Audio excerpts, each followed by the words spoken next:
So we're on TikTok. We're big on TikTok. Remember that? Just kidding. We're not that big on TikTok. We used to be big on TikTok. Need the rock. And then I was an idiot. And then I just let it completely lapse. You stupid real jobs. Yeah. It's a bummer. It's a bummer. It is. Hey. There's some folks on, though. Everyone. No one.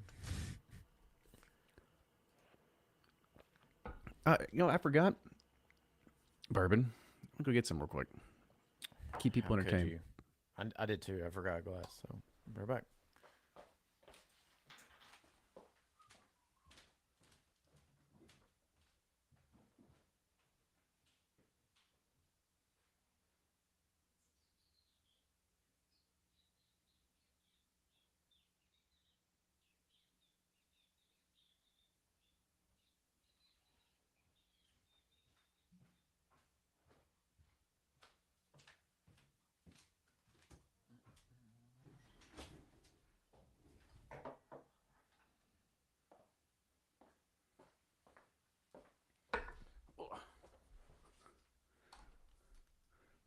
Did you keep people entertained?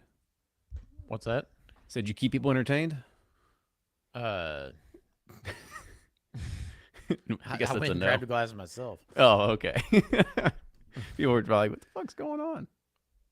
Oh, sorry, guys. It's okay. Girls, I forgot my glass as well. Is it Tuesday? What? Today's Wednesday. It's always Wednesday. Oh, somebody said Happy Tuesday. Mm. Wait, I'm looking at. Never mind. I'm an idiot. Are you in the wrong chat? I think I'm. Here, I'll drop it in the thing for you. Hold on. Chat, everyone. This week in bourbon for April 21st, 2023, right? I mean, maybe I renamed one accidentally, but Oh, because I'm watching it and it's like me in a different hat. I feel like it's not supposed to happen.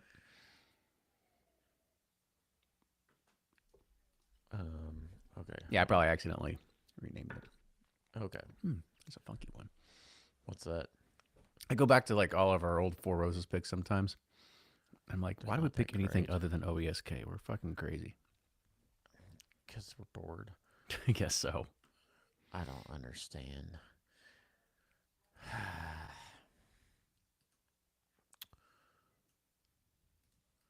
From bourbon brand to bourbon brokers. Pursuit United. What now? That's what our topic should be. From bourbon brand to bourbon brokers. Oh, because like, we're just going to sell off our barrels? Yeah. Yeah, that'd be hilarious. All right. Yeah, this is definitely old because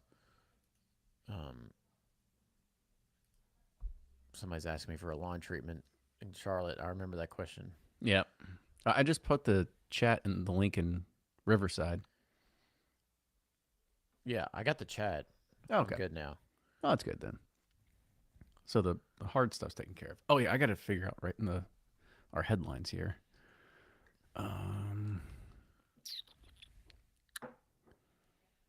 Well, let's see. Let's give Old Elk a little bit of love. Because we like them. They're nice people. I think you're going to like my opening.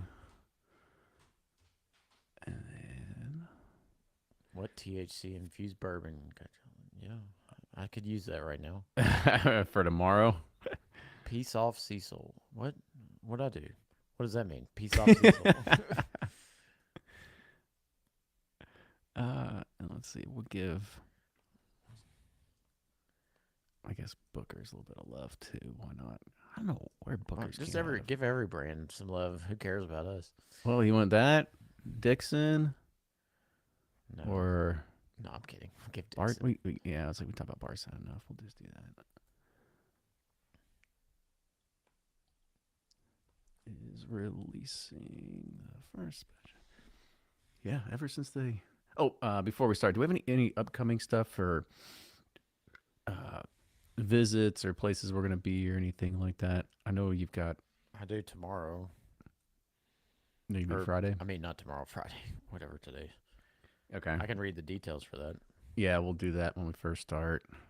Looking at the calendar, I don't think there's anything else we're gonna be publicly. Guess we gotta peace be with you. Ah, okay. I like peace off. Peace off. A town. Is that how it goes? And it piece up. I know. I'm just trying to change things up. If you're in Atlanta and you want a really good bourbon, there's one on the shelf for you. Yes. We gotta change the package. I don't care what anybody says. Uh, we'll see. Well, that's a. We'll talk about it on Friday. Okay. There'll be a Brian discussion. All right. You ready to get rolling? Yep. Let's go. Everybody in chat ready to get rolling? All right. Here we go. It's This Week in Bourbon, where we're here to tell you that amber on a cask finished bourbons just don't taste good. And here's your headlines for April 21st, 2023. The city of Bardstown fights back and stops new distillery construction. Old Elk has announced its 2023 single barrel program, and Booker's Bourbon is releasing its first batch of 2023, and it's called Charlie's Batch. But before we get started, here's a quick word from our partners. Hey, everybody, welcome back to Bourbon Pursuit, the only podcast you're going to find that we are adamantly against Amberana finished whiskeys. I didn't know that's where that was going to lead, but I agree and concur. But yeah, Have you? It's really hard to. I know we get a lot sent to us. We're like, okay, and they all taste the same. It takes like cinnamon and ginger cookies, and it's just like you can do like one or two sips, but man, I can't even finish a full glass of it. maybe a half one. I don't know. Maybe a half. I'm with you, but maybe if you mix it with honey, it's better. I don't know. Maybe it's just like if you just add that to the eggnog, like maybe that's where it all Oh, starts like yeah. coming together. I could see Evan Williams coming out, Amberana eggnog. Coming out this instead of a green label, it'll be a like a rave label that Evan Williams eggnog with Amberana. Yeah. What do you think? I mean, I think we're fighting against the grain here because we've been wrong on pretty much everything I else. know. But My wife's like, why try to tell people what they like? And it's like, you're right. I guess they like Amberana, so we're idiots. So well, until I'm not to name anybody that's out there, but another retailer that we know had talked to, and somebody had purchased an Amberana cask finished whiskey, and they're like, "I think this is bad. Can I return it?" And it's like, like, have you had Amberana before? that's It is that's bad. That's what an Amberana cask whiskey tastes like. I don't know. Like I said, for anybody that hasn't tried it, it is literally just ginger snap. It's just like Christmas and fall and spices in one. It's just not. And I'm glad to see that Matt Porter's on here from ADHD, and he says he's not a fan either. So I'm glad we're in good company. That's hilarious. I love Matt. He's hilarious. Yeah. All right, sorry.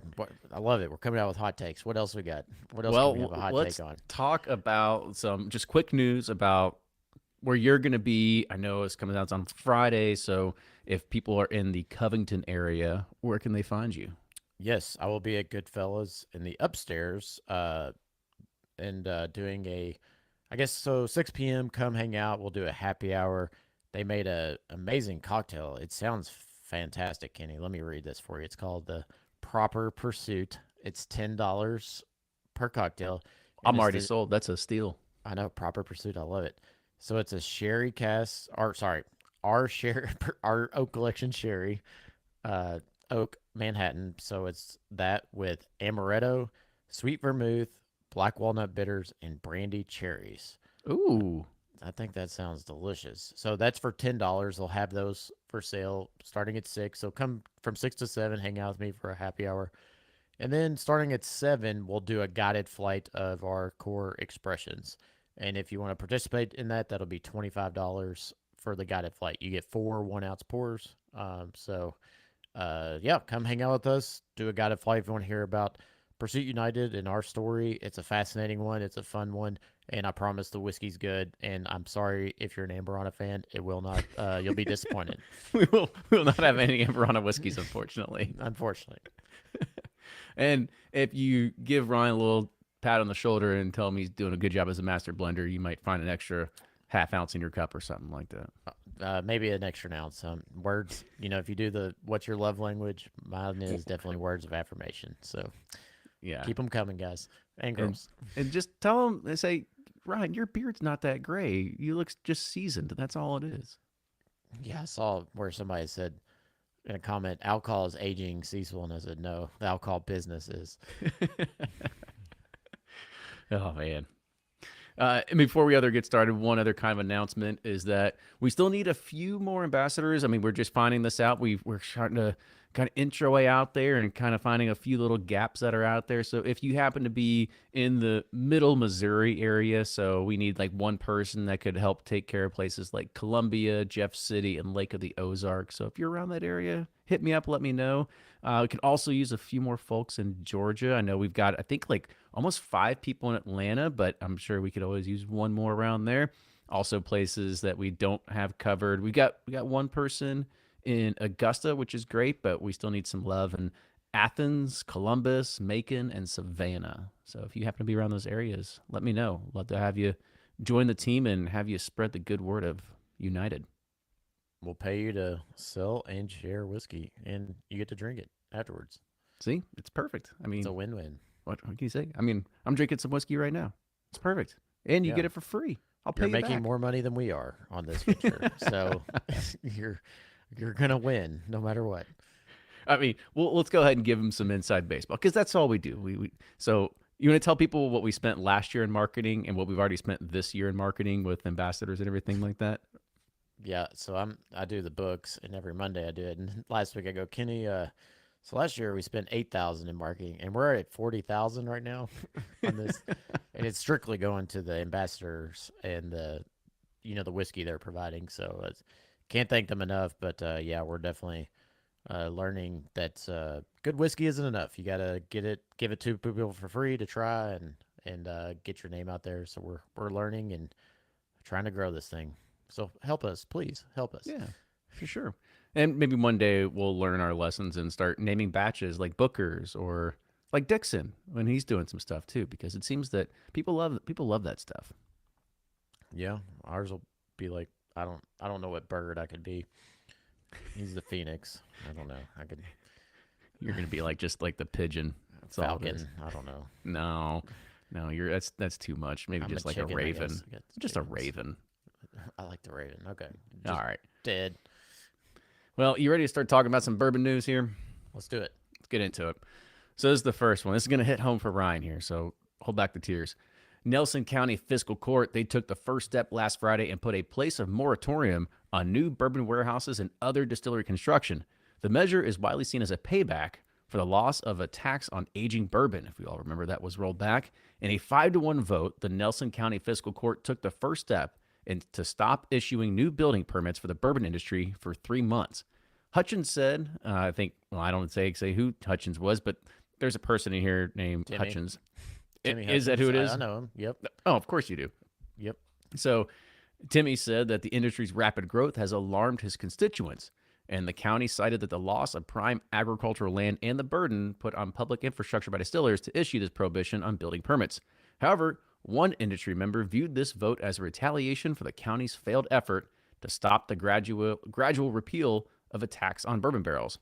And this is in quotes. Absolutely, this is a retaliatory action. We sat in that room, and they said they had no studies and nothing to support the claims that were made. And this is coming from Heaven Hills Distillery's General Counsel, Jessica Pendergrass. And Pendergrass said that bourbon tourism drew 600,000 visitors to Nelson County last year. She said that 1 of every 10 jobs is actually connected to distilling in some way. And if you're a county that doesn't want us, there are other counties that are more than happy to have that business. So the moratorium goes against building permits to be issued on industrial property and permits connected to existing industrial bonds issued by the county. However, the final decision on this ordinance has been made, and it will be voted on again in May. I hope you were. I didn't. I was hoping you wouldn't bring this up because It was a headline. It's the first one. I mean, because you've seen this firsthand. I mean, I know you've talked to a lot of distillers, and there's not a whole lot of them that are getting some love from the city of Bardstown right now. Yeah, even before they, did this whole tax thing, it's like, oh, okay, you're not really supporting the industry. All this money that they've paid in taxes, you're supposed to be investing in infrastructure and this and that to allow them to expand. Well, some have had to expand to other counties already, and distilleries that wanted to move there couldn't because you made it such a pain in the ass. I don't know. This is like dumb beyond like.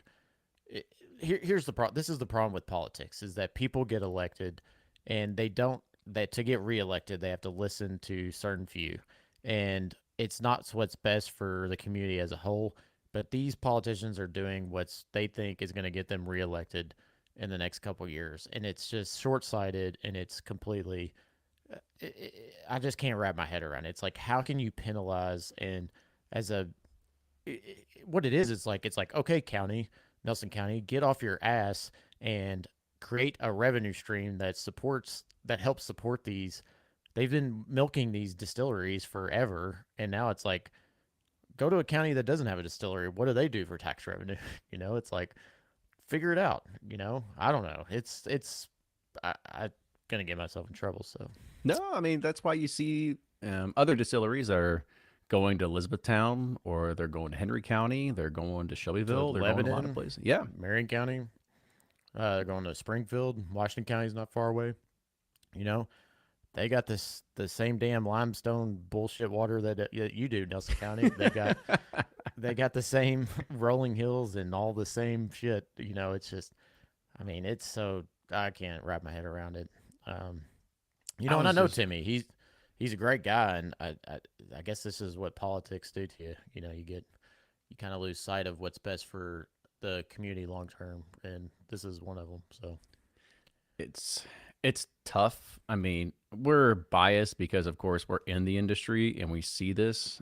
However, I don't know if and that's the thing. It's hard to look at it because we're not a resident. We are from the outside looking in, and you're not technically a resident anymore either, but you are still the people's champ, and that you have all your family ties back there. But it's just one of those things that it's hard to kind of also see the other side of it too of what do the actual citizens do they care about? I mean, do they not? Because if it is one every 10 people is employed by the industry there, it's like, well, that's like being, it's I think it's probably like 1 in 10 in Louisville is employed by Humana at one point, right? So it's got to be no, most people in Bardstown that are from there, unless they're in the hospitality, whatever, they don't care if bourbon succeeds or not. They want it to be status quo. They want it to be the same. That's the general consensus I get, and it's unfortunate because Bardstown's a special place, and I get it. We don't want it to be like you don't want to ruin that, but it's like I don't know. I feel like there's a balance, and it's gone so extreme. Like we're gonna stick our stake in the ground and keep it the way it is, and um, yeah. I mean, I would love to see the data that they're proving. That that this is like impacting agriculture and blah blah blah, and also too, I'd love to see the tourism, the amount of dollars spent in Nelson County over the past decade, and bingo. compare that to what they were collecting 10 years ago in tax revenue. I would have loved to see the discrepancy that they're like whining about. And I have a feeling it's about the same dollars. The problem is they just blew it on freaking 17 schools and bike paths that no one uses on they're just spending all this money and but none of it's in the infrastructure for bourbon. That's the people are paying this. So anyways, All right, I deep breaths. digress. Got it. Deep I think breaths. Yep. it's a good one. William Breeden here in the chat's like Nelson County needs some more butter for their bread. That's just all it comes down to. Yeah, we all know where our bread's butter, and Yeah. but I guess they're forgetting where the bread's butter. Mm-hmm.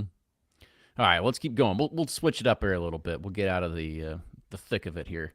We'll Okay. talk about what's coming around the corner, and that's the Kentucky Derby.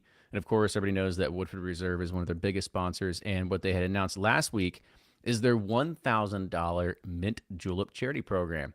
And this is one of the Kentucky Derby's most distinctive annual traditions. And this year, it honors the 50th anniversary of Secretariat winning the Kentucky Derby, a historic moment in the thoroughbred history. A total of 150 cups will be available for purchase starting April 13th. So I hope you got one if you hadn't already. Cups must be picked up at Churchill Downs on Derby Day at the $1,000 mint julep experience in the paddock. And this year, all proceeds benefit the Secretariat Foundation. The foundation was created by Mrs. Penny Chenery, who owned Secretariat, to support the thoroughbred and equine-related industries. She passed away in 2017, but her children continue operating the charity in her memory. Handmade by Louisville-based jeweler From the Vault, each cup features a design of Secretariat's famed blue and white checkered silks and sapphires, and one side of the cup features an engraving of 1973, the year Secretariat won the Kentucky Derby, and other features of 2023. Of the 150 cups available, 100 are silver, retailing for $1,000, and 50 are gold, retailing for $3,500. And everyone purchasing the gold cups will have their names engraved on the bottom, and they will receive a handwritten autograph of Secretariat's jockey, Ron Turcotte. All cups will be nestled in silk artwork of Secretariat in the winner's circle at Churchill Downs, and the mint julep recipe featuring Woodford Reserve bourbon and handmade chestnut liqueur, which honors Secretariat's chestnut coat, as well as mint and Virginia bluebell flowers to celebrate the state where Secretariat was born. And so here is the, I kind of already named it, but here's the recipe for Secretariat's mint julep. So it's 2 ounces of Woodford Reserve, 1 ounce of chestnut liqueur, 1 sprig of mint for garnish, and 1 stalk of Virginia bluebells for garnish. Mix, then pour over the julep cup filled with crushed ice, garnish with a sprig of mint, and 1 stalk of Virginia bluebells. They used to say Bavarian crushed ice. I remember they used to say that. But or like from an actual like glacier. That's right. Just chisel it off. When put it in a you cooler. said it was going to be autographed, I thought it was going to. You said it was going to be autographed by a Secretariat. I was like, what? Yeah. I mean, I don't think it learned how to paint before. You know. How many gold cups you signed up for? I got a baker's dozen, my friend. Surprised you didn't get in that. Yeah. No. As usual, I didn't. No, I did not get into this. I do always look forward to getting my annual mint julep when I'm at the track, but I also do love making my mint julep mix every single year, which I'll make sure I post that on social, and I know it's on our website somewhere. If you just Google mint julep on Bourbon Pursuit, it's somewhere on there already. But I have easily the best mint julep recipe that you need. Dang, you're humble. No. Well, I'm just being honest with you. It gets the party going. It's so good you'll be asleep in an hour. But it is good. And those mint juleps, it is impressive how I do like those at the track, even though they're pre-made, pre-mixed. They're pretty solid. Well, I'm just gonna say, I think that we should look into bottling mine at some point. We'll see what we can get out there, but you only need 2 of them. I promise. Before that, you don't need any more. Yeah, well, it beats Amberana, so we'll do juleps. There you go. It all comes back to Amberana. That's right. So Woodford Reserve, they're creating a sensorial. Maybe it is sensorial. It's not sensational. It's a sensorial experience at John F. Kennedy's International Airport to bring the flavors of its American whiskey to traveling consumers. The pop-out lounge will run in Terminal 4 ahead of the Derby from April 10th through May 7th. Woodford Reserve has partnered with some of New York City's best bars, like 11 Madison Park, Employees Only, and Pebble Bar, for the cocktail menu available at the pop-up. And chocolate authority Jacques Torres has crafted a special bourbon to pair perfectly with Woodford Reserve Double Oak. The custom menu will feature Woodford Reserve cocktails inspired by the 200 flavors in every bottle of the Kentucky Straight Bourbon. And with sustainability in mind, cocktails will be served in keepsake Govino glasses to reduce waste. Tastings will change daily, and occasionally they will include high-end limited editions such as the Masters Collection. Remind me again, what's a Govino glass? I guess it's time to didn't they go do to the this Google in- machine. Didn't they do this in like Europe somewhere? The Govino. And we Okay, talked about I'm it. looking at it. It's kind of like just a wine glass, but they're also plastic, shatterproof, and reusable. Mm. Gotcha. Yeah, they're kind of like if you've ever been to the track, you know what the lilies are served in. That kind I of haven't glass. ordered a Lily. I didn't say you had to order them, but you see people walking around with them. Oh, yeah. I guess I don't notice things. I'm too You gotta- focused on myself. Oh, okay. See, now you're the one that's being all humble. I know. I'm trying to trying to make money that when I'm there.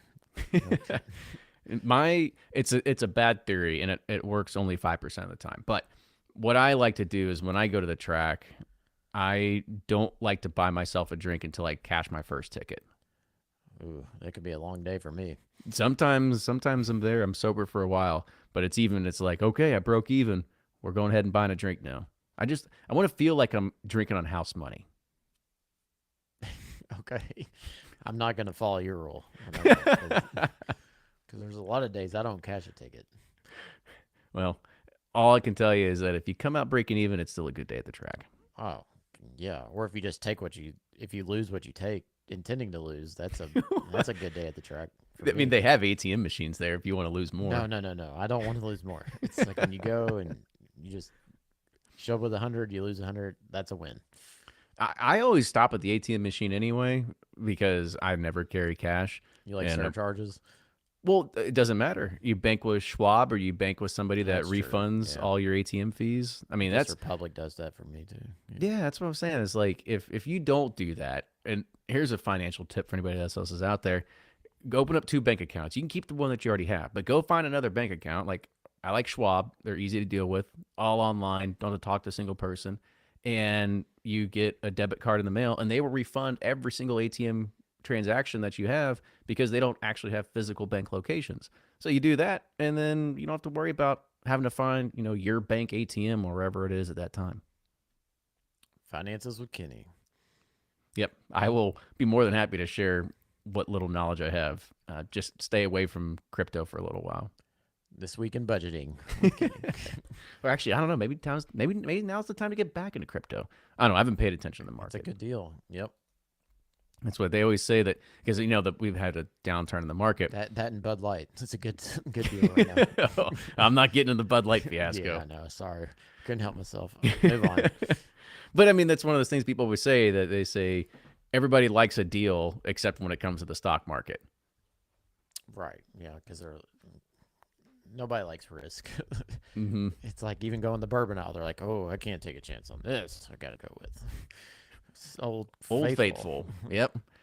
Rare breed. Rare Never breed fails. and Jim Beam Black. Yeah. Well, this should at least make you feel a little good, and that's because according to new research by Allied Market, they're predicting that the bourbon market globally will grow by 5% between 2022 and 2031. Now, that doesn't sound like much, but it actually is. So, this is according to the latest report, and it's titled The Global Bourbon Spirits Market. And the key players included are Brown Forman, Beam Suntory, Bacardi, Heaven Hill, Sazerac, and more. The bourbon market was found to be worth about $7.8 billion in 2021 and is estimated to rise in value to around $12.8 billion by 2031. And that's after increasing by a compound annual growth rate of 5%. The main drivers of this growth are considered to be a rise in spirits tourism, wide utilization of spirits in premium cocktails, and a surge in demand for premium ready-to-drink products and luxury spirits. Now, while wheated bourbons, that segment was found to dominate the market in 2021, accounting for more than a third of its share, and is also expected to be the front of the marketing during the forecast period of 2022 to 2031. The barrel finish segment is expected to witness faster compound annual growth rate at 6.1% during this period due to the rise of demand for triple distilled and blended spirits among consumers. And when looking at alcohol strength, the research company found that bourbons on the higher end of the ABV scale, resting between 46 and 55% ABV, claim 2/5 of the market share and are also expected to dominate in the forecast period. And the 56% and above is also projected to see the fastest growth at 10.3% during this period, owing to the increase in demand for high-end premium or luxury bourbons as consumers choose quality liquids. So you're saying there's a chance? There's a chance that we're still going to be here in 10 years. Yeah, I was thinking about this today. We're they're so because we're ruined. Me and you and a lot of people listening to this podcast are like, we're so deep in the whiskey like progression that like we can't see the beginners and why they think the way they do. But there is a ton of beginners that are just getting into this market. And when I was in Denver, it's seven grand, and I walked out there and there was like I was like, gosh, there's a lot of sub 30-year-olds in here, and they were all ordering Basil Hayden's, and I'm like, and Maker's Mark, and I'm like, oh boy, it's just beginning. It's like that's what we were doing out of college. Once we graduated from the KTs and Cokes and all that stuff, and yeah, it's I don't know where I was going with that. I think that You're trying to sometimes just say that we're becoming the old dogs in the race, but yeah, there's still a well, lot more new blood to still come in. exactly, yes, exactly.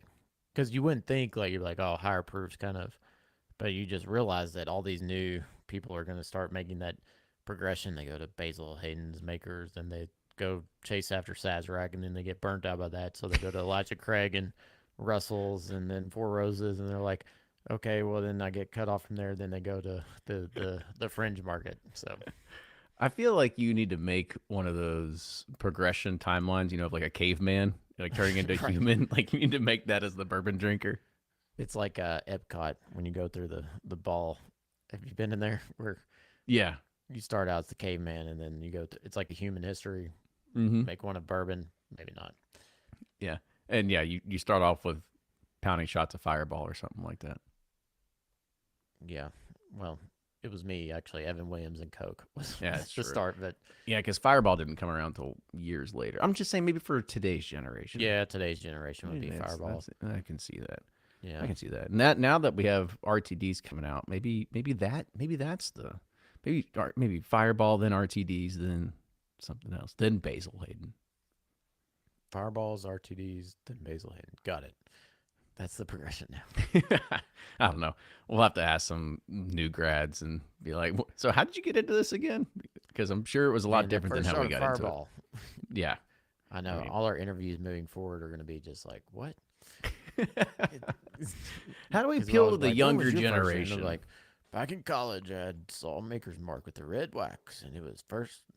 And then it's going to turn into back in college. I was at the bar, and somebody brought out a shot ski or actually, they brought a bag of Fireball out, and I slapped it. And No, there were little minis of Fireball, and then we read on it that was malt whiskey. We got really pissed.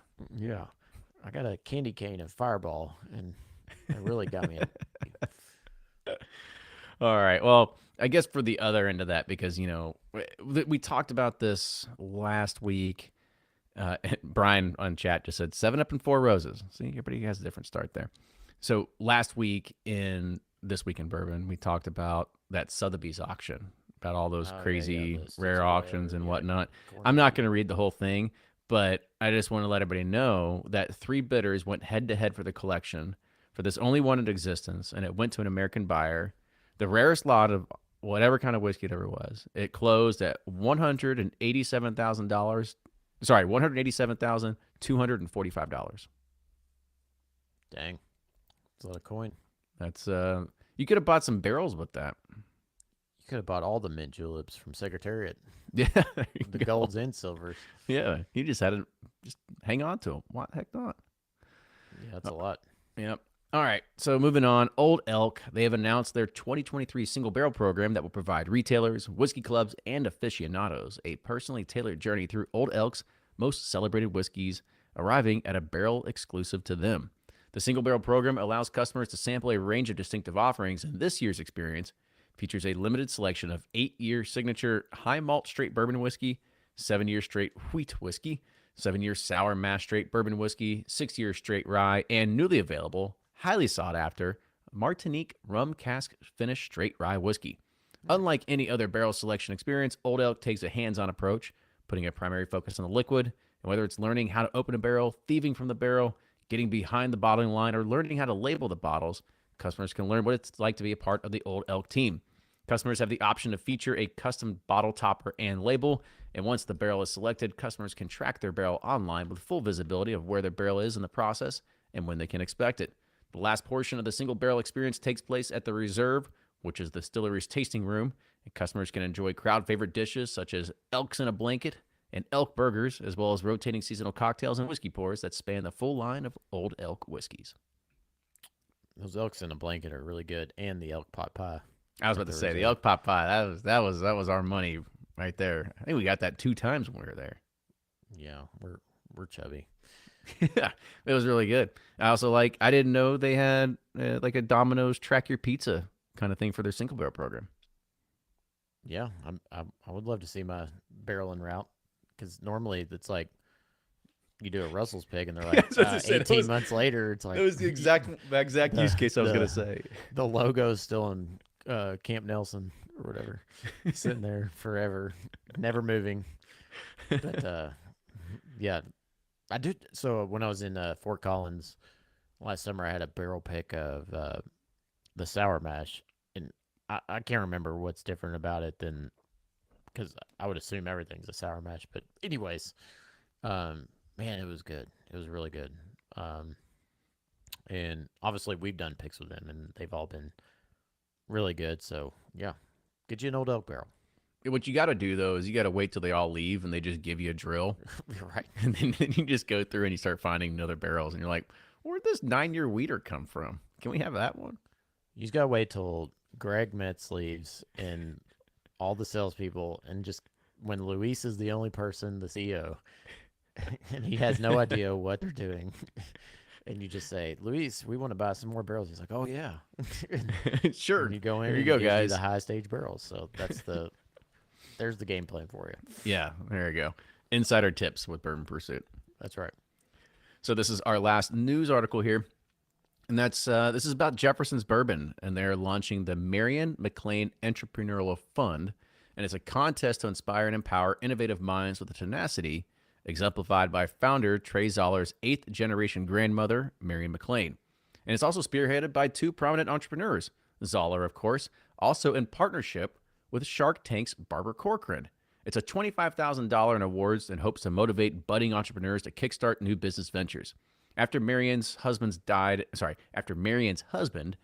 the, because not husbands, but her husband died in the Revolutionary War, and to support her 5 children, she turned to the illegal production and distribution of liquor. Then, in 1799, she became one of the earliest documented women in American whiskey as a result of being arrested for bootlegging and moonshining.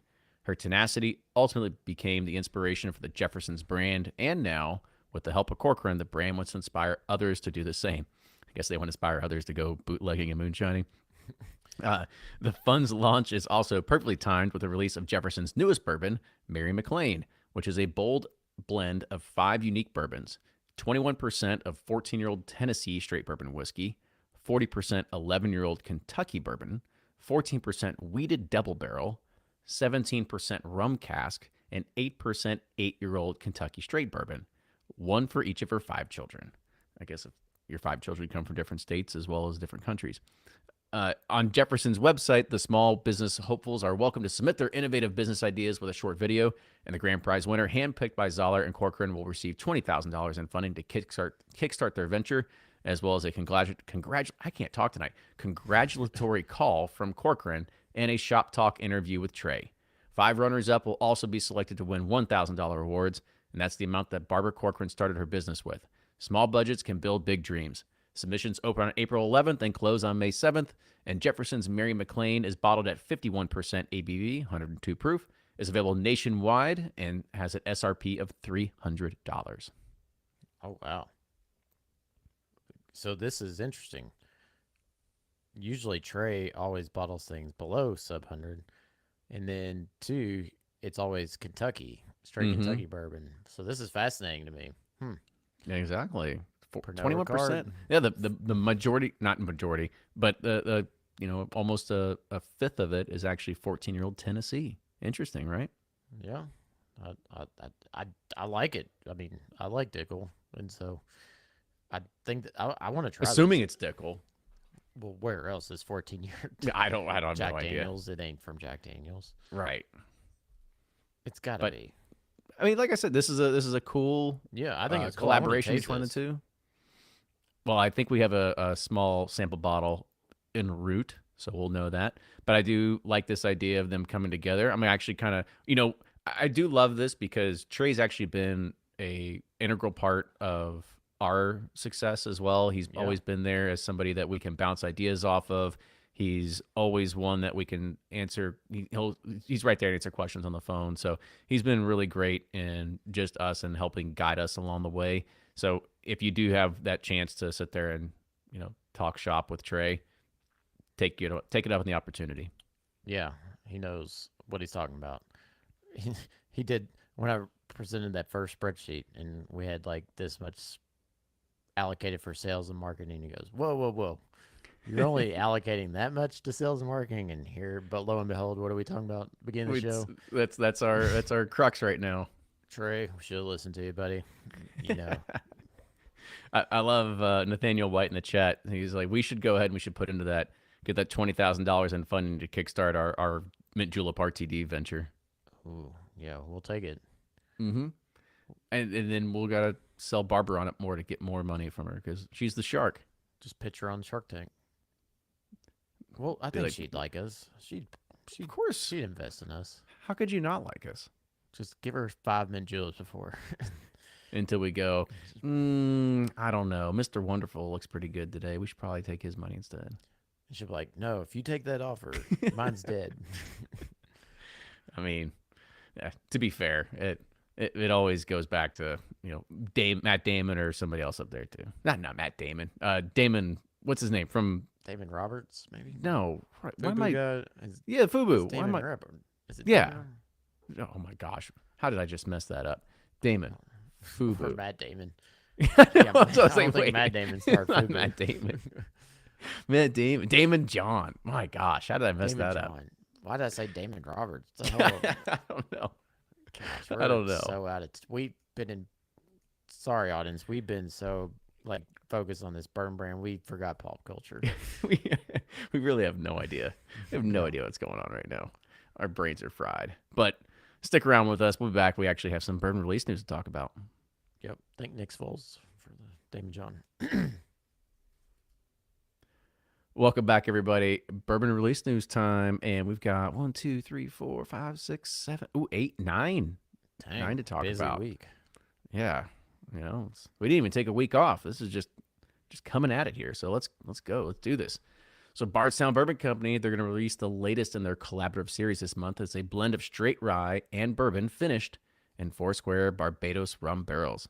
This is a custom blend of 7-year-old rye and 17-year-old bourbon, and it was patiently aged for 23 months in Foursquare rum barrels on top floor of Rickhouse G. And this creates a lower liquid volume due to the increased evaporation, but ultimately yields a concentrated, magnificent expression with bursts of Barbados flavor. Foursquare Rum is located on a former sugar farm that dates back approximately to 1720 on the tiny Caribbean island of Barbados. Foursquare enjoys its place as the perennial pinnacle of the category, and the distillery was reopened by the Seal family in 1996. And distilling operations and blending are currently directed by Richard Seal, who's a fourth-generation trader and distiller. Blah, blah, blah. There's a lot of stuff on there. His personal projects have only released when he feels they're of truly exceptional quality. The Foursquare Rum Collaborative Series is presented at 107 proof and has an SRP of $160. There'll be roughly 3,000 9-liter cases. That's 6,000 6-packs for all of us out there of the finished bourbon that'll be available through Bardstown Bourbon Company gift shop and retailers in 24 states and online at sealbox.com. And those will be available starting on April 21st, which is the day this is released. Wait, 3,000 9 liters? 3,000 9-liter cases. Damn. It's a lot. 36,000 bottles. Mm-hmm. Huh. Well, I do love Foursquare. Do love Bardstown Bourbon Company. Love what they're doing. So, that's more bottles than we released last year. Well, yeah. That's insane. We're just two peons in this huge game of fish. Mm-hmm. Or I don't even know what that means, but A game of fish. I don't even know. But Is it a crazy game of poker? Are we just gonna start putting OER lyrics while we're out too? Richard Seal, he's a character. I'll tell you what. Most people don't know who he is, but he's a fascinating person. Yeah. Maybe one day we'll get back to him and actually record a podcast that'll work. Yeah, catch him on a. I should not talk. All right. Well, to be fair, because people probably maybe know or don't know, that is one of the. I mean, we've not released a few, but our episode that we did with Richard was one of the episodes that we had never released because the audio was just terrible. It was just like, there's no way people can get anything out of this, so we're just gonna scrap it. Yeah, it was a hot day in Barbados after a long day of drinking. Things didn't come out clearly. No, it's and to give everybody gotta understand this is years ago, and maybe he still doesn't give a shit about who we are, but it's one of those Nobody does, things. so fair enough. But I mean, you listen to the show because I pay a lot of attention to how good the quality is. And I was like, hey, just make sure there's no fans on, make sure, you've got phones turned off, like whatever it is to make sure we have really good audio quality. And, he hops on and he literally has an AC unit right next to the microphone. I'm like, hey, man, do you think you could turn that off? Because it's really loud and coming through. He goes, yeah, it's really hot here. I'm like, so you're not going to turn it off? And he's like, absolutely not. So we're like, all right, I guess we're going to do this. And yeah, the whole time I'm like, this is gonna be bad. Yeah, There you go. More inside stuff there for you. that's right. All right. So keeping it going here, Milam and Green, I think it's Milam. Yeah, Milam and Green Whiskey is proud to unveil Bobcat Single Barrel Bourbon. It's the second release in the Wildlife Collection. It's a limited edition series of cask strength single barrel whiskeys. The Milam and Green Wildlife Collection showcases the effects of Texas Hill country weather on aging whiskey and honors the local Texas wildlife that thrives in this beautiful but often challenging climate. This extremely limited high proof release is pulled from a single barrel, which is cask number 207, and it is named for the solitary, rarely seen bobcat of Texas, which has two subspecies, the desert bobcat in the west and the northwest, and the Texas bobcat, which ranges across the rest of the state. Much like the solo bobcat, that left her tracks behind with the Milam and Green Distillery in the winter of 2020. This is a deep story here. So it left their tracks behind in the winter of 2022, and cask number 207 is the last from its lot, aging in some of the most intense hill country weather conditions on record. The Milam and Green Wildlife Collection Bobcat Single Barrel Bourbon was distilled in Tennessee with a mash bill of 80% corn, 10% rye, 10% malted barley. It was barreled on March 15th, 2018, and bottled on March 31st, 2023, at 119.48 proof. Bobcat Single Barrel was aged for more than 4 years in New American charred oak barrels with number 4 Alligator Char in Tennessee, and then for 10.5 months in Blanco, Texas, on the north side of the Milam and Green Rickhouse 1, Row 4, Level 3, Position 5, where it rested undisturbed, unrotated, and without climate control. During its time spent, it keeps going. During its time spent in Texas, the whiskey weathered almost 2 months of triple-digit temperatures, an extended drought, a multi-day ice storm that caused widespread power outages, a significant tree damage, and effectively shut down commerce in the state. And this single barrel had a yield of just 209 bottles. It will be available for $99 only on the Milam and Green website and in the distillery tasting room. Is that a romantic story or what? I had to unmute. I had to mute my mic. I was laughing a little bit, but it sounded like McConaughey wrote this this press release. Have you seen that McConaughey where Jim Carrey like on Jeopardy impersonates him? No, I guess not. Oh, it's so funny on Saturday Night Live. But anyways, that was a very romantic story. Oh, yeah. Tell you what, that barrel's been through a lot apparently, or it just rested inside of a warehouse while everything else was just going on behind it. Like every other barrel does. The world keeps going as all the world events keep going. It's like it was funny. I honestly I could have cut out 90% of that press release and just put the facts out there, but there was just so much in there. I was like, I gotta read this. Like it's good. just it's poetic. Oh man, tell me what gummy she's taking. I'll take some too. Yeah, it's something in them. The Texas water. They love those press releases. Oh Gosh, yeah, I can't even talk. that's all right. Yeah, that was a lot of mystery there for a 4-year-old Tennessee bourbon, but I've seen this Milam and Green. Yeah. but I haven't. we've actually been invited to go and meet her because they're doing some stuff at She's from Kentucky or something. Or originally, I believe, and they're also doing a lot of stuff at Bardstown Bourbon Company too. So I know we've had a okay. chance to meet them, but we haven't really done that yet. We need to meet their press writer. Yeah, Write who's some your of press ours. release writer? Because we're just very pragmatic. We're like, this was whiskey made, and it's sent to warehouse, and we thought it tastes good, so we blended it together with other barrels that taste good and put in a bottle, and this is what it is. Very good whiskey. Yeah, we could say be like, this blend went through the financial crisis of 2002 or 2022. Yeah, it went through COVID. It went through three strands of COVID. Um, Oh gosh. All right. I'm gonna try to keep it together here. yep. But not before you start laughing again here, because American rapper Nelly is now entering the spirits industry with the Oh launch boy, of his I better put on mute so I don't laugh the entire time. it's the launch of his new moonshine brand called Moshine. So Cornell Errol Haynes Jr., known professionally as Nelly, has created the Moshine brand. The brand name pays homage to the rapper's hometown of St. Louis, Missouri. What up, St. Lunatics? And it was also inspired by Nelly's love of hip hop and country music. It was created in partnership with North Carolina based Piedmont Distillers, described as one of the world's oldest legal moonshine producers. The 30% ABV moonshine is available in two flavors, peach and passion fruit. And Nelly's signature drink for the brand is called The Fix, which combines peach flavored moonshine with Red Bull. Moonshine is available. No way. Yeah, dead serious. It's available in both 50 mLs and 750 mLs across the U.S. starting in spring 2023 and can be pre-ordered on the brand's website, costing for the 750 ml at $36. That's incredible. I love how they gave Nelly's real name, like Like we don't need that. AKA Nelly. It's like no, just call him Nelly. No one Yeah. cares. You see But him on a festival poster, you know exactly who Nelly is. You know he's gonna be coming. He's gonna be bringing all that Saint Lunatic style with him. that's I feel like that's something I would drink at a casino. I'm in a game of roulette or blackjack. I feel like I could drink Nelly's cocktail. What do you name it? The fixer It's or called the fix up? Fix. The fix. Yeah. All right. I could get down with that. Yeah, The I just love fix. it. Like I said, it's just one of those things. It's like I didn't have to put it in there, but it's basically peach flavored moonshine and Red Bull. Like that's his drink of choice. I mean, I love it. I wish it was called E-I-E-I, or whatever.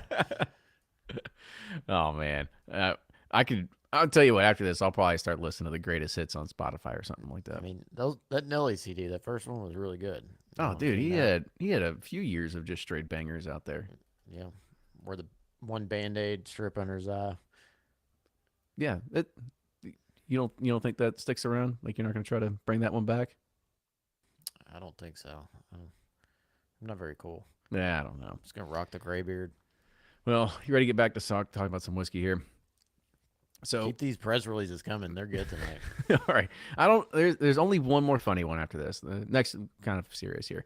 So Okay. RD1 Spirits, they've announced their first expansion of its Kentucky Straight Bourbon portfolio in an effort to continue writing the next chapter of Lexington's bourbon. So RD1 small batch Kentucky Straight Bourbon was crafted by eighth generation master distiller Jacob Call and is also aged and bottled in the state. But within its portfolio are now three wood finish expressions that all have the same base bourbon, which are aged more than 4 years. And the two newest extensions are RD1's 110 proof Kentucky Straight Bourbon, finished with, you guessed it, Brazilian Amburana wood, and its next No one way. is a 99.9 proof Kentucky Straight Bourbon that has been double finished in oak and maple barrels, and these both have a retail price of $79.99. Wait a minute. So they just said Jacob Call produced. So they're admitting they use Green River, Pretty much, pretty and much, then yeah. they're doing Amberana. It's one of those things that we like to romanticize everything about this industry. So I guess Jacob Call is their master distiller and liquid advisor. Same as Terry Bradshaw's and Charles Woodson's, and I'm kidding. Exactly. But it's RD1. I know a few people from there. They're good people. They're doing a lot of No, great it is. things. That's Stoops Troops. That's It Stoops' is. friend. I love Stoops. It Don't go is. anywhere, Stoops. But there you go. More Amberana coming at you. Yummy. Yep. Let's keep going here. So, American whiskey blender Dixon Deadman, he's released his second small batch blend in the brand's icon series called the Innkeeper's Blend. And this pays homage to Deadman's family's century plus history in the hospitality industry. As previous owners of the famous Beaumont Inn on Kentucky's Bourbon Trail, the Innkeeper's Blend is made up of Kentucky Straight Bourbon whiskey composed of two proprietary mash bills from different distilling partners. One's a high rye 35% bourbon mash bill, and the other a low rye 16 to 18% bourbon mash bill. The Innkeeper's blend will be available in select markets nationwide in limited quantities and online at Reserve Bar with a suggested retail price of $100. I heard this one's really good. I knew the first one was good, but I heard this one's like really really good. So I saw him I'm on excited to try it. Instagram earlier. He was traveling through Nashville, signing bottles and shaking liquor store hand owners and kissing babies, I know. giving away biscuits. Giving away biscuits. Even Dixon has to do it, so I gotta keep remind myself of that. We got, you know, even Mr. Kentucky Al himself, Yes, it's what it takes apparently, right? or 2XO. Sorry, it's 2XO. There you go. That was so 2019. Get out of I here. know. I'm behind the times, but yeah, I want to try it. I heard this new one's really good. I'm I already sure said he's. that, so Yeah, I mean he's not going to come out with a dud. no, I wouldn't Dixon's think so. yeah, he always somehow just finds it. He's very good about finding really good barrels, good whiskey, like aligning with people that have good whiskey that he That's can what it work takes. with. Yep, and he's talented too. So It's a trifecta. that's right. It's a double X. So There you go. It's a double super. No, it's a exacta. That's what I'm thinking of. We're getting in Exacta, derby season. yeah. I got to get my gears in straight here. Yep. All right, here we go. Two new whiskeys coming from award-winning 15 stars will hit the shelves in Kentucky, Indiana, and Tennessee beginning March 6th. And it's the Triple Cask and First West Rye. The Triple Cask is a release of blended two Kentucky straight bourbon whiskeys bottled at 105 proof and finished in cognac, port, and rum casks, with one whiskey aged 16 years and the other 8 years old. The First West Rye is a selected blend of straight rye whiskeys aged 8, 7, and 6 years and bottled at 105 proof. The whiskey showcases distilling from America's first West, which was in 1795 and centered on Kentucky, the first state west of the Appalachians and included in the Northwest and Southwest territories. Triple Cask has an SRP of $180, while the First West Rye is priced at $90. all right. Well, go get you some. There you go. Why not? All right, let's get back to the RTD train here. Sagamore Spirit, we love them because they do good things in rye whiskey land, but they're bringing a hometown classic cocktail to the masses as the award-winning distiller announced today that the national release of its Orange Crush craft canned cocktail. Ooh, I've had this. It was. I in haven't Maryland, had this though. one. This one, it's good. I had it when I was at up there last October for the Ravens game when they played the Bills. He kind of gave me a sneak peek of it. It's crushable. Hence the name. Yeah. So, inspired by the original Orange Crush cocktail made famous in Ocean City, Maryland, Sagamore Spirit Orange Crush canned cocktail is a premium take on the nearly 30-year-old recipe, made with orange juice, lemon juice, lime juice, and natural orange flavor paired with the distiller's straight rye whiskey, replacing the traditional vodka. Orange Crush was crafted in partnership with the innovative mixology minds of Baltimore-based Kane Collective. Sagamore Spirit Orange Crush is a zesty, refreshing 8% ABV and will be available in 4-packs throughout the distillery's national distribution footprint at a suggested retail price of $14.99. That's a steal. For a 4-pack, heck yeah. I'm So all my about dad, growing up, my dad drank freaking Diet Sunkist and bourbon, and I was like, "What the hell, Dad?" these. Really? And now I'm like, maybe he's onto something. I don't think I've ever done that. It's because you're right. It does feel weird to put like a Sunkist and Tang or something like that with bourbon, but we literally talk about we do note tasting notes all the time, and sometimes Orange. you pull out citrus flavors, and you don't really think of actually combining the two because the first thing you think of is let's do a Sunny D and vodka in the morning, but the bourbon might actually work. In the morning, Jesus, Kenny. I'm sorry, it's I have a lot of problems of just just kidding. Yeah, he was telling me, or Brian Tracy was telling me about this when I was up there, and I was like, Orange Crushes. Then I go to a bar, and immediately they had like a whole section of orange or of crushes, not just orange, but different crushes. Like I guess it is a Maryland thing, and then this is Sagamore's version of it, so it is good. Well, really cool. Well, like I said, they can do that. We'll come out with the mint julep RTD, and we'll Bourbon take 'em mojito. Okay, well, we'll start there first. Okay. All right, I'm actually really excited for this next one because I don't know, Ryan, you might tear up a little bit here. You ready? Wait, Remember we're at the coming very out with the we're gonna come out with the bourbon and Red Bull RTD to compete yeah, with you, Nelly. you didn't realize that? Yeah, we've got Project Pat as Ooh, our yeah, rapper sponsor. Juicy J. I vote Juicy J. We can do the entire 3-6 Mafia. Yeah, that let's do it. Why not? I mean, why would you should probably stick to our roots? Why not Nappy Roots? Sipping on some scissor. That's what I honestly, I think Nappy we should probably Roots. Nappy Roots, man. They're from Kentucky. They haven't done anything at all. Well, neither is We're neither is really Juicy J or you're Project Pat. yeah. I was about to say, come on, you're talking about like all the '90s rap that we used to listen to. Like, yeah, that's those '90s rap. Yeah, I guess I'm more inclined to partner with like my Martin Jacket now versus versus '90s rap. Come on, man. You gotta spread out your listening music genre there a little bit. Maybe Sturgill Simpson. I don't know. I don't know what that means. That's way across the. There's a yeah. We're hitting all kinds of spectrums of music here. I know Yeah. you want to do Tiesto. I get it. Tiesto, Or, I mean, he or actually Marshmallow. he'd be a hard one. Both of them be very very hard to get to. They're way too big. They would catapult us as a brand. But Yeah, you kidding me? It's like, what have you it's like. seen Air yet? No, I have not seen Air. I know you've talked Ah, about it a few times.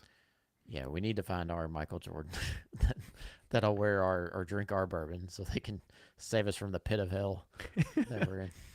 I thought we are the Michael Jordans. Or no, that's where we said that. Yeah, I'm the. What did you call me last time? Because I'm not Oh, the Dennis Rodman. oh, Bill Paxton or Yeah, something. the Bill Paxton. There we go. All right, all right. Let's keep going. Let's stay back on track here. All right, sorry. So this, like I said, I started this talking about the very top. The next Booker's version. It's called Charlie's Batch. Now, did you see anything about Charlie's Batch in here before I start talking here, by any chance? I did not. Nope, I don't know Okay. anything about Charlie. Well, Bad. this is The it only thing might I know. Hopefully, it's not. Is it Charlie that makes the boxes? boom.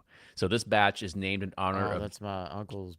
That's my uncle's brother. exactly. That's what I Yeah. was to say. I was like, this is all gonna come hitting all back to you here. So this batch is named in honor of Charlie Hutchins, the craftsman behind the signature wooden boxes that each bottle of Booker's bourbon comes in. He's also a longtime family friend and former employee of Booker No.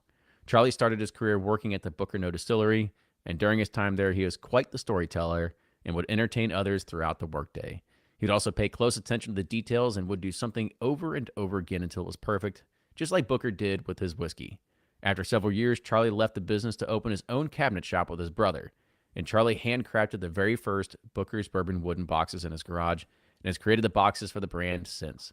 He and his brother have expanded their business to create other fine wood products for the different brands and projects in the Beam family, such as supplying custom furniture to the new Fred B. No distillery, where Booker's bourbon is now distilled. Charlie still lives near the Booker No distillery and spends his free time fishing and vacationing with his family in South Carolina. Charlie was one of the first people to help make Booker's bourbon a recognizable brand, and Booker would be so excited to honor him with his very own batch. The proof is 126.6, and the age is 7 years, 1 month, and 8 days, and has a $90 SRP. Very cool. I hope they come out with a Patrick batch because they were brothers and they came out with the. They did the business together, but they Patrick did sell to Charlie. I don't know, 5 or 6 years ago. So yeah, this is awesome. That's pretty cool. I had no idea that's what Charlie's batch was, but I should have knew. I should have thought about that, but that's very cool. Well, I all I did is just lay a little hint. I'm surprised you're able to figure that out. So for anybody that doesn't Was know, that Chat GPT or whatever you call it? no, but this is something that I thought was really interesting because I saw this and I was like, holy crap! So I mean, so Patrick Hutchins, who Ryan's talked about, his uncle was actually on the show back on episode 43, and so if you want to go learn more, and this is back when we had really terrible audio and everything like that too. So that was a very very long time ago, but you get to go and hear the story of how the Booker's boxes were born. That's right. It's fascinating. I Mm-hmm. I swept wood chips in that shop, during Christmas break and summers just to make some. I think I got paid like $4 an hour or something. You have to like dip it.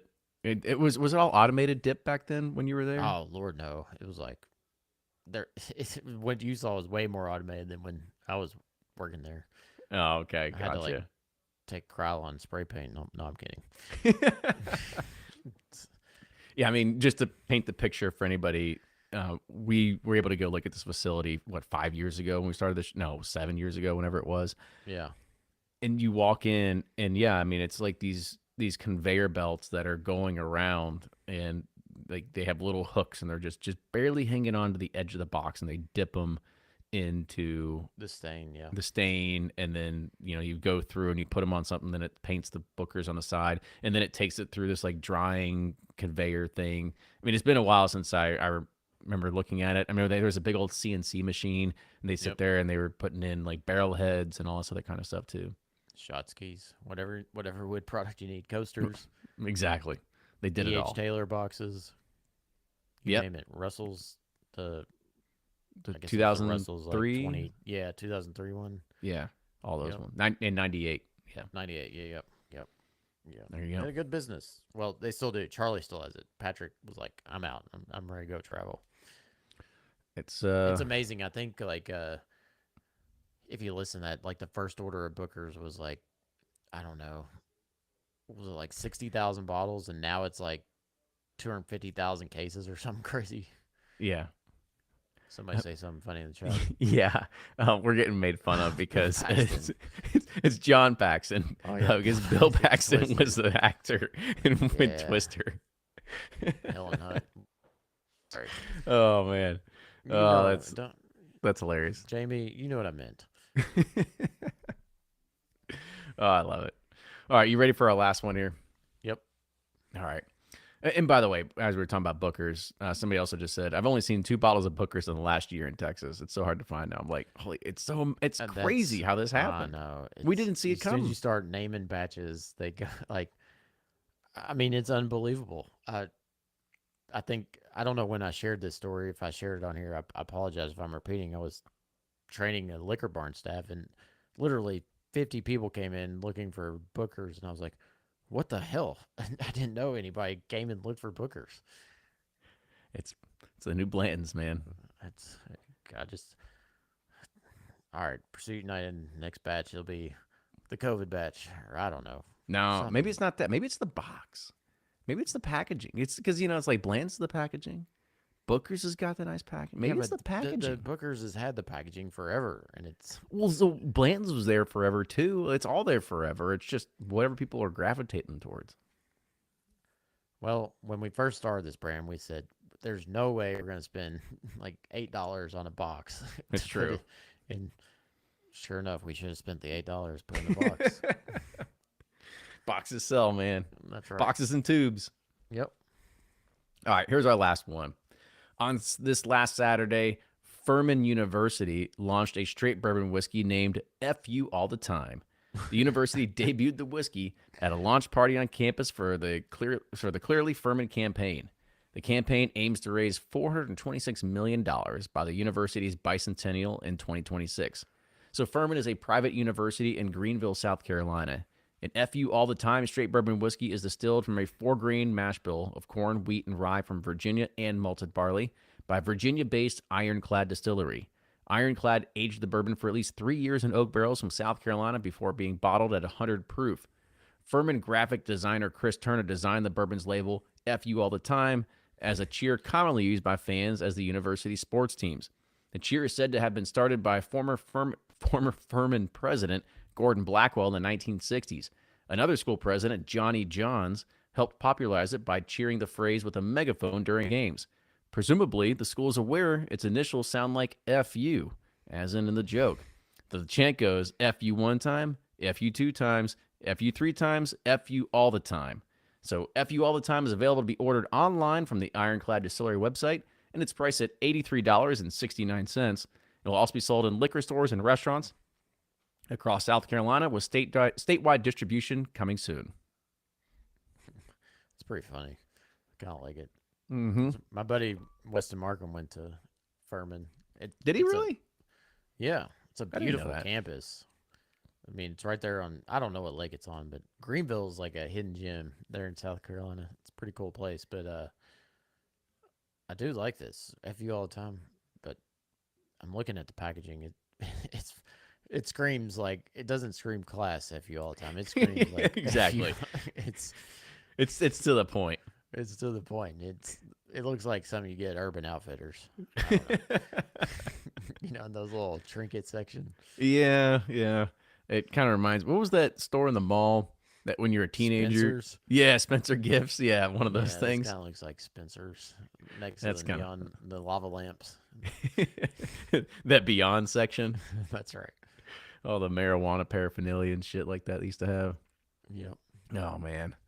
Well, that's we've definitely gone over in a lot of time that we usually do here, but that was a lot of news to go over for this week in bourbon. Yeah. I felt really chatty tonight. I don't know. Very opinionated tonight for some reason. So, Hey, started with some hot takes, got into some deepness, but ended with some laughs, and I think that's what it's all about. I just want some Bobcat whiskey now.